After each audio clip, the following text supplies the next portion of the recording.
Interactivo. Todo diálogo es un intercambio interactivo y en este espacio podemos tener un diálogo entre áreas y conocer aspectos de cultura institucional que nos interesan a todos. Hola, ¿qué tal? Estás escuchando Interactivo Podcast, una herramienta de comunicación de los fideicomisos instituidos en relación con la agricultura, en la que compartimos aspectos de cultura organizacional que son útiles para los que laboramos en FIRA, pero que también pueden ser útiles para ti que nos estás escuchando. Bueno, pues para compartirnos información muy útil respecto de los riesgos de robo de información y códigos maliciosos, me da mucho gusto darle la más cordial bienvenida en esta emisión del podcast al ingeniero Santiago Pontiroli. Él es analista de seguridad de la información para América Latina y el Caribe, quien labora para Kaspersky Lab, una de las empresas líderes en ciberseguridad global, soluciones y servicios para proteger empresas, infraestructuras críticas, gobiernos y consumidores de todo el mundo. Santiago, bienvenido a Interactivo Podcast. Muchas gracias, un gusto estar acá.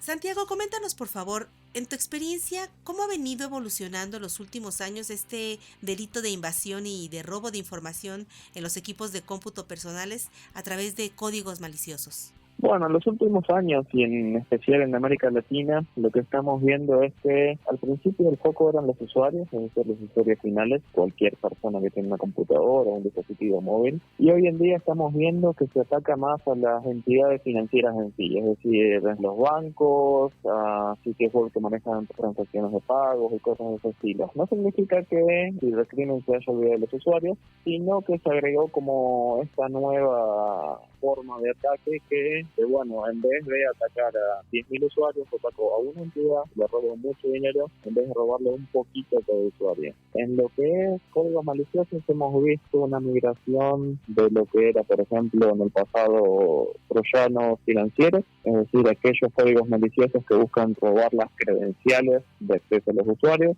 a lo que fue ransomware. Ransomware es un código malicioso que deja los archivos de la computadora inutilizables para el usuario, a menos que se pague un rescate, a hoy en día lo que se conoce como cryptojacking. Cryptojacking es una técnica en donde los criminales utilizan tu computadora o tu dispositivo móvil para generar criptodivisas, como por ejemplo Bitcoin o cualquiera de estas monedas digitales que están de moda hoy en día. Durante muchos años efectivamente se creía que los sistemas financieros en todo el mundo eran especialmente seguros. Sin embargo, pues con la rápida evolución de fraudes cibernéticos, de robo de información y de ataques dirigidos a través de estos malware, cada vez más bancos e instituciones financieras en el mundo pues se han venido interesando en implementar mecanismos de protección no solo en sus sistemas sino también en sus usuarios. ¿Qué medidas son necesarias que el usuario observe para evitar la posible instalación de estos códigos maliciosos en sus equipos?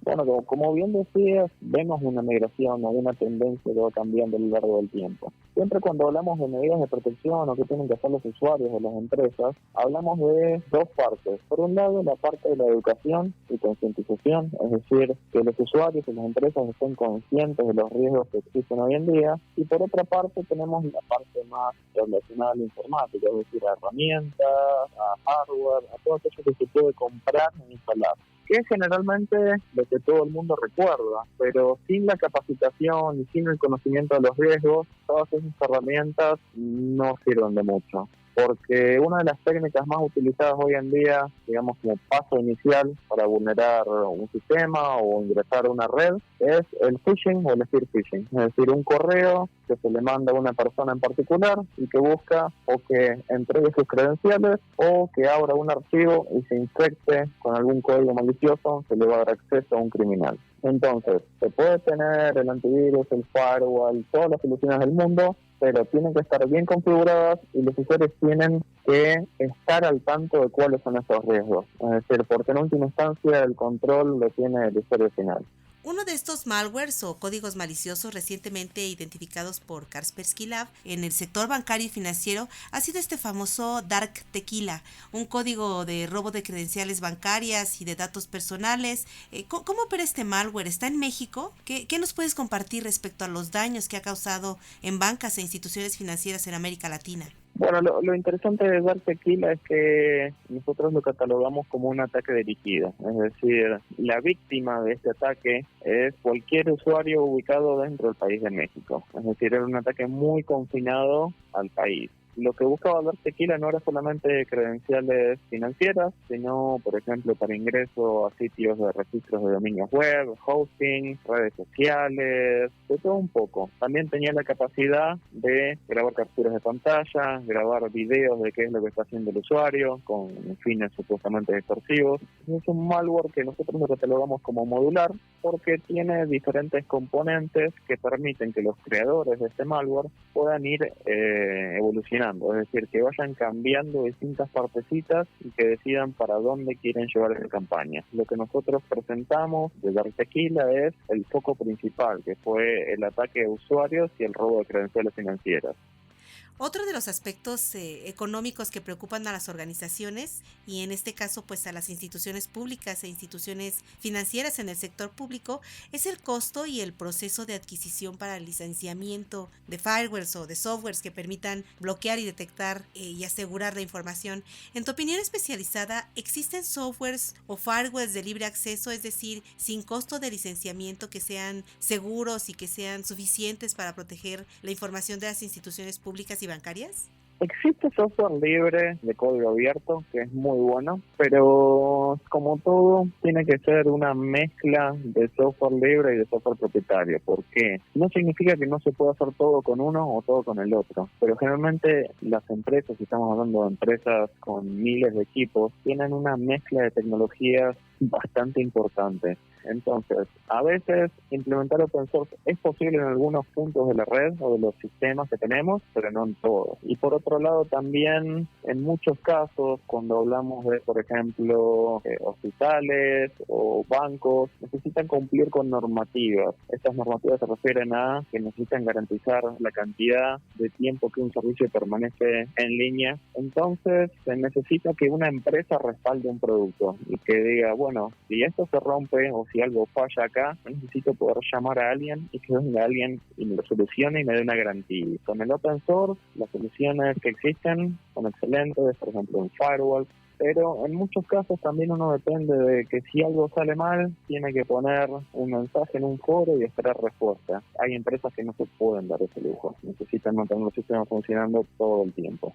Por último, ¿cuáles serían tus recomendaciones puntuales para que los usuarios se protejan contra el phishing, el spear phishing y en especial con los ataques que se realizan a través de medios extraíbles como son las unidades USB? Bueno, protegerse de ataques de spear phishing es algo que requiere entrenamiento. Por un lado tenemos los ataques de phishing. Phishing se refiere a ataques masivos, es decir, correos que se envían a miles o millones de personas en donde alguien hace clic en un enlace o envía las credenciales al otro lado del que está del correo. Ahora, el spear phishing se refiere a alguien que se tomó el tiempo de investigarnos, de saber qué es lo que nos gusta e incrementar las chances de que nosotros hagamos clic en ese archivo adjunto o en ese enlace que nos envíe. Entonces, la principal medida para protegerse del spear phishing es entrenamiento. Existen muchos programas hoy en día de capacitación en donde se envían correos de phishing o de spear phishing, se mide de forma anónima qué cantidad de los empleados hicieron clic, en qué áreas están mayor porcentaje de personas que necesitan capacitación o refuerzo de entrenamiento, cosas de ese estilo.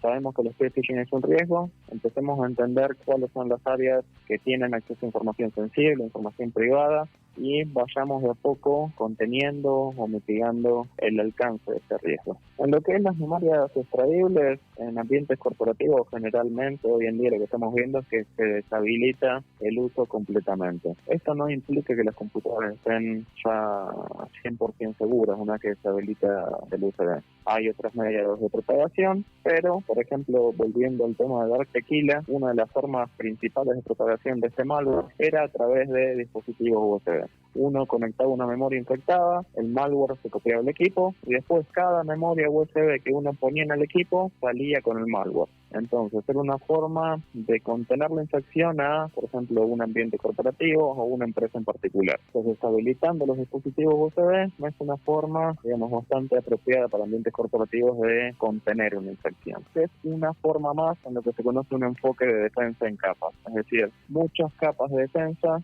que si falla una tenemos digamos, otra que está atrás para proteger nuestra información y, digamos, los recursos de nuestra empresa o, en el caso de los usuarios finales, de nuestros archivos personales. Pues Santiago Pontirelli, analista de seguridad de la información para América Latina y el Caribe de Kaspersky Lab, fue un placer platicar contigo y sobre todo pues que nos orientaras y nos ampliaras más la información acerca de cómo protegernos con respecto a estos malwares y bueno, toda clase de virus que se están propagando hoy en día en el mercado. Un placer y muchísimas gracias por la invitación. Nos vemos pronto. Y bueno, pues los invitamos a que nos compartan sus sugerencias y comentarios a la cuenta de correo enlace@fira.gov.mx. Se despide de ustedes Cecilia Arista, esperando que tengan un excelente inicio de semana. Hasta el próximo Interactivo. Este podcast es una producción de la Subdirección de Promoción de Productos y Servicios de FIRA.